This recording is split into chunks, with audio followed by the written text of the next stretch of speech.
I don't know, that was the first attractive thing about faith for me, was the laughter. Wow. And the fact that these monks aren't like docile, solemn all the time. You know, they cut each other's hair, they're in the gym, they're dudes, but they also have a principled life.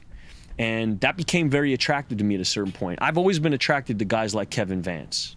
I've always been attracted to a Marine, to a gangster, to an extremist who's cultivated this kind of tribe around him, who it resembles some kind of weird, jumbled up idea of masculinity to me, these go-getters in life. Because really what's sexy is the commitment. The commitment to a lifestyle. Direction. Is sexy. Whether it be Bo or Kevin or whatever, you're committed to it. It's a lifelong thing. It's not a tattoo. There's no removal. This is forever, right? That's right. And so you get around these monks and you feel something like what you feel when you're around Kevin. You feel something like what you feel when you're around Bo. It's sexy. It's super appealing.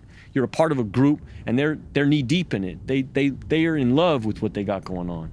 And the Hollywood shit is secondary. I remember telling them what was going on for me in my life when I was there, and they were the first guys to say things to me that sounded like there was a route towards something salvific for me. Like it happened, like this stuff also happened to a man named St. Augustine. And they started breaking down Augustine to me and who he was, and started explaining to me who St. Francis was. And you come to find that most of these stories of saints in the faith were fuck-ups, full-blown fuck-ups. They weren't perfect people who did perfect shit their whole lives and then wound up.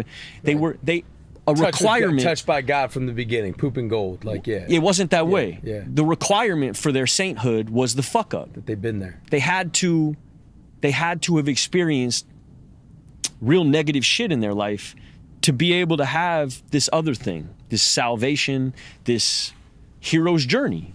They're explaining saints to me, it's like the hero's path, you know? And I'm a writer, I'm in my head, you know, what is my hero's journey? I'm always asking myself, well, what? And I always thought it was gonna be through the craft. That my hero's journey was kid from the bottom, came to Hollywood with no fucking training, and now I'm like, you know, working with these people and this, and I'm doing that. And that was my hero's journey, and it was so curt. It was so blunt and lazy.